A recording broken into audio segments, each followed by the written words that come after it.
जाहिर सी बात है, चुनाव है तो चुनाव के लिए तो वैसे भी कड़ी सुरक्षा यहाँ पर की जाती है। यहाँ पर जगह जगह जिस तरीके से अगर बात करें जवानों को तैनात किया जाता है, लेकिन जब इस तरह के हादसे में जवान ही घायल हो रहे हैं तो फिर यहाँ पर आम जनता की जो वोटर्स हैं उनकी सुरक्षा की जिम्मेदारी आखिरकार कौन लेगा। जैसा कि आपने कहा कि ईवीएम की जो गड़बड़ी है वो इतनी ज्यादा बढ़ गई है कि मिजोरम में खुद मुख्यमंत्री ही जो ये बड़ा ब्लास्ट हुआ है, ईवीएम की जो खराबी है, इससे कहीं ना कहीं लोकतंत्र पर बहुत फर्क पड़ता है। जब छत्तीसगढ़ में इतनी कम सीटें हैं तो वहाँ पर 2 चरणों में चुनाव क्यों, और जहाँ पर ज़्यादा सीटें वहाँ पर आप 1 चरण में चुनाव करवा रहे हैं। उसके बावजूद भी अगर कानून व्यवस्था पर वहाँ के तमाम हालातों पर इस तरीके के प्रश्न खड़े हो रहे हैं तो ये चुनाव आयोग को इसकी जिम्मेदारी। और मुझे लगता है कि जो CM वाले बूथ पर जहाँ पर वो वोटिंग के लिए जाने वाले वहाँ की अगर ये खबर है तो ये काफ़ी ज़्यादा शर्मिंदगी की भी बात है और चुनाव आयोग को इसको गंभीरता से लेना।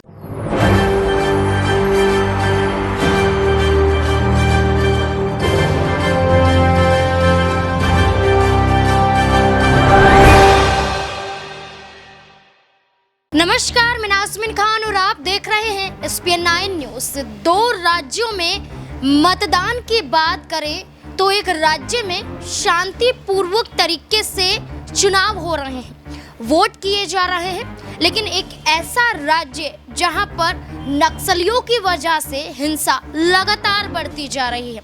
यहाँ पर नक्सली ये चाहते हैं कि वोट ना पड़े, सरकार ना बने, नक्सलियों का अपना ही दबदबा इन जिलों में देखा जाता है। अब जिन 2 राज्यों की बात कही जा रही है, एक है मिजोरम जिसकी 40 सभी सीटों पर मतदान किए जा रहे हैं और वहीं लगभग आधा दिन बीत चुका है और मतदान की प्रक्रिया शाम 5 बजे तक खत्म हो जाएगी।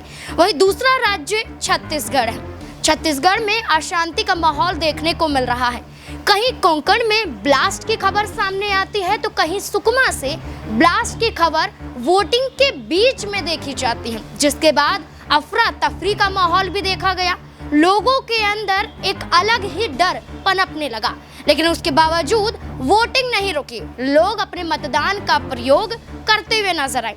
ऐसे में एक और खबर सामने आई कि यहाँ पर दुर्मा में फायरिंग हो जाती है, पुलिस कर्मियों के बीच में, DRGP के बीच में और यहाँ पर नक्सलियों के बीच में, और इस फायरिंग के बावजूद चुनाव हो रहे हैं। लेकिन क्या इसका असर छत्तीसगढ़ में कांग्रेस की सरकार पर पड़ता हुआ नजर आएगा?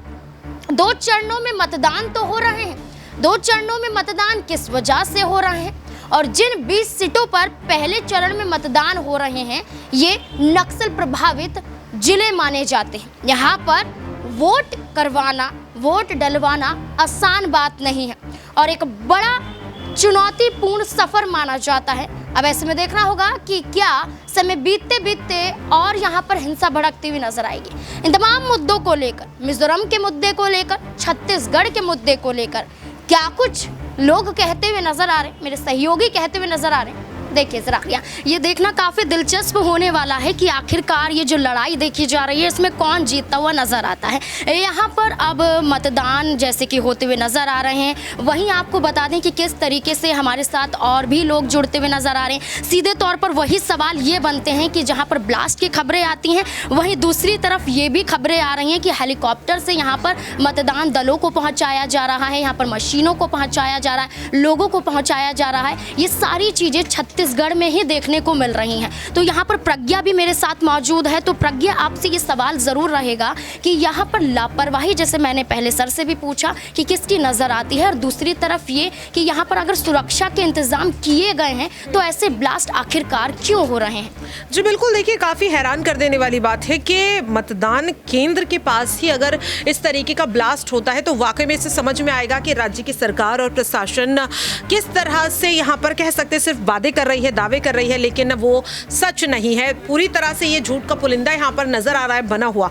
और सबसे बड़ी बात कि कल भी एक ब्लास्ट हुआ था, सुकमा में ही हुआ था, जिसमें 2 सुरक्षा कर्मी यहाँ पर घायल हुए थे, और अब ऐसे में एक और ब्लास्ट होता है। तो आखिरकार इस तरह की बड़ी गलती क्यों हो रही है, बड़ी चूक यहाँ पर क्यों हो रही है, और राज्य की सरकार आखिरकार क्या कर रही है? क्योंकि जाहिर सी बात है, चुनाव है तो चुनाव के लिए तो वैसे भी कड़ी सुरक्षा यहाँ पर की जाती है। यहाँ पर जगह जगह जिस तरीके से अगर बात करें जवानों को तैनात तैनात किया जाता है, लेकिन जब इस तरह के हादसे में जवान ही घायल हो रहे हैं तो फिर यहाँ पर आम जनता की जो वोटर्स हैं उनकी सुरक्षा की जिम्मेदारी आखिरकार कौन लेगा। जैसा कि आपने कहा कि ईवीएम की जो गड़बड़ी है वो इतनी ज्यादा बढ़ गई है कि मिजोरम में खुद मुख्यमंत्री ही वोट नहीं डाल पा रहे हैं। तो यहाँ पर मुख्यमंत्री पर ही सवाल उठ जाता है ना कि अगर आप खुद वोट नहीं डाल पा रहे हैं तो आप जनता से कैसे अपील कर सकते हैं कि ज्यादा से ज्यादा वोट आप डालें, क्योंकि जाहिर तौर पर जी टोकना चाहूंगी कि क्या चुनाव आयोग का कोई जिम्मेदारी नहीं बनती, क्योंकि जब भी कोई ईवीएम में गड़बड़ी पाई जाती है या ईवीएम के जरिए धांधलेबाजी देखी जाती है तो चुनाव आयोग पर बड़े सवाल खड़े किए जाते हैं कि आखिरकार आप क्या कर रहे थे। क्या आपको सिर्फ यही काम है कि केंद्र सरकार ने जो ऑर्डर दिया वो पालन करें? आपकी जिम्मेदारी नहीं बनती है कि आप ये देखें कि ईवीएम सही तरीके से काम करे, लोग सही तरीके से यहाँ पर अपने मतदान का प्रयोग करते हुए नजर आए? तो जिम्मेदारी क्या सिर्फ सरकार की बनती है यहाँ पर?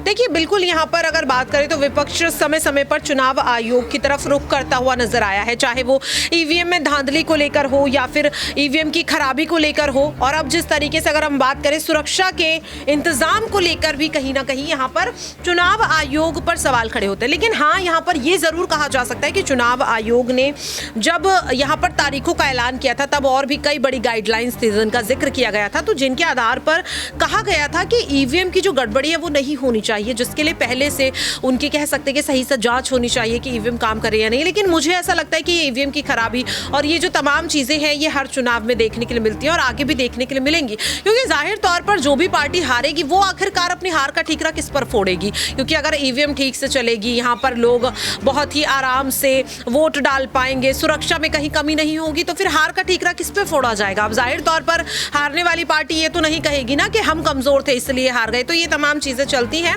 और ये चलती रहेंगी। लेकिन हाँ, यहाँ पर ये जरूर मैं कहना चाहूंगी कि जो ये बड़ा ब्लास्ट हुआ है, ईवीएम की जो खराबी है, इससे कहीं ना कहीं लोकतंत्र पर बहुत फर्क पड़ता है। क्योंकि यहाँ पर हम भले ही भारत देश को एक लोकतांत्रिक देश कहते हो, लेकिन ये जो तमाम छोटी मोटी कमियां हैं इसके चलते कई बड़े सवाल जो हैं वो कहीं ना कहीं लोकतंत्र के नाम पर देश पे खड़े होते हैं और देश को संभालने वाले लोगों पर भी खड़े होते हैं। तो अब देखना होगा कि जिस तरीके से बड़ा ब्लास्ट हुआ है इसके बाद चुनाव आयोग का क्या कुछ रुख रहता है, राज्य की सरकार इस पर किस तरह से लीपापोती करती हुई नजर आएगी, प्रशासन किस तरह से इस पूरे मामले पर लीपापोती करता हुआ नजर आएगा। क्योंकि देखिए बदलाव यहाँ पर कुछ नहीं होने वाला है। पिछले चुनाव में भी इस तरीके की दलीलें यहाँ पर रखी गई थी, इस तरीके की चीजें देखी गई थी, कमियां देखी गई थी और आगे भी देखी जाएंगी। जी बिल्कुल। यहाँ पर एक आखिरी और छोटा सा सवाल अबरार से भी रहने वाला है कि यहाँ पर जैसे कि प्रज्ञा ने बताया अबरार की, और जैसे कि जिक्र किया भी जा रहा है कि मिजोरम में सीएम वोट ही नहीं डाल पाए क्योंकि ईवीएम खराब पाई गई वहाँ पर। लेकिन क्या यहाँ पर जिस पोलिंग बूथ पर सीएम ही वहाँ पर अपना वोट डालने जा रहे थे, मतदान का प्रयोग करने जा रहे थे, वहीं पर ईवीएम खराब पाई जाती है? तो इसमें यहाँ पर क्या बड़ी लापरवाही या ये जिम्मेदारी नहीं बनती है कि पहले से ही जांच परखी जाए कि ईवीएम खराब ना पाया जाए? या ये एक टेक्निकल इशू की तरह से देखा जा सकता है कि ये कभी भी कुछ भी हो सकता है, इसमें किसी भी सरकार या चुनाव आयोग पर हम सवाल नहीं खड़े कर सकते? देखिए, ये एक बड़ा फॉल्ट माना जाएगा क्योंकि छत्तीसगढ़ का चुनाव जो है वो 2 चरणों में करवाया जा रहा है। तो सबसे पहले तो जब चुनाव की तारीखों का ऐलान हुआ, फेज का ऐलान किया गया, तो उस समय काफ़ी ज़्यादा जो है सब अचंभित रह गए कि जब छत्तीसगढ़ में इतनी कम सीटें हैं तो वहाँ पर 2 चरणों में चुनाव क्यों, और जहाँ पर ज़्यादा सीटें वहाँ पर आप एक चरण में चुनाव करवा रहे हैं। उसके बावजूद भी अगर कानून व्यवस्था पर, वहाँ के तमाम हालातों पर इस तरीके के प्रश्न खड़े हो रहे हैं तो ये चुनाव आयोग को इसकी जिम्मेदारी लेनी चाहिए। मुझे लगता है कि अगर सीएम जहाँ पर जिस बूथ पर वोटिंग के लिए जा रहे हो वहाँ की अगर ये स्थिति है तो आप सोचिए कि प्रदेश में और जगहों पर क्या स्थिति होगी, खासतौर से जो नक्सल प्रभावित इलाका है वहाँ पर मामले क्या होंगे, क्योंकि वहाँ तक तो मीडिया पहुँच ही नहीं पाती है। तो ये पूरा कहीं ना कहीं दर्शाता है कि चुनाव आयोग जिस ढंग से जो है आप कह सकते हैं कि तत्परहट में फैसला लेता है, तो आज उन्हें ये जिम्मेदारी जो है सुनिश्चित करनी पड़ेगी कि आखिरकार ये किसकी गलती की वजह से हुआ।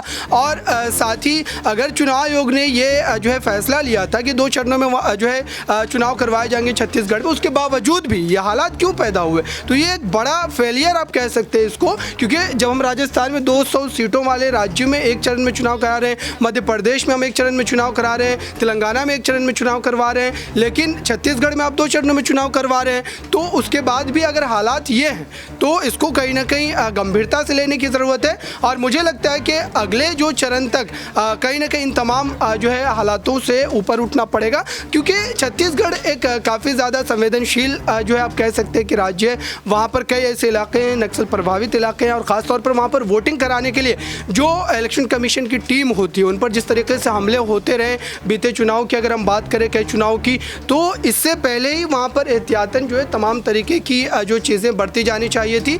और मुझे लगता है कि जो सीएम वाले बूथ पर जहाँ पर वो वोटिंग के लिए जाने वाले, वहाँ की अगर ये खबर है तो ये काफ़ी ज़्यादा शर्मिंदगी की भी बात है और चुनाव आयोग को इसको गंभीरता से लेना। अब यहाँ पर एक बात सामने आ जाती है कि छत्तीसगढ़ का जिक्र सबसे ज्यादा किया जा रहा है, क्योंकि छत्तीसगढ़ में भूपेश बघेल यहाँ पर मुख्यमंत्री हैं और उनके खिलाफ महादेव बैटिंग ऐप के जरिए 508 करोड़ रुपए की रिश्वत का लेन देन का आरोप लगाया गया है।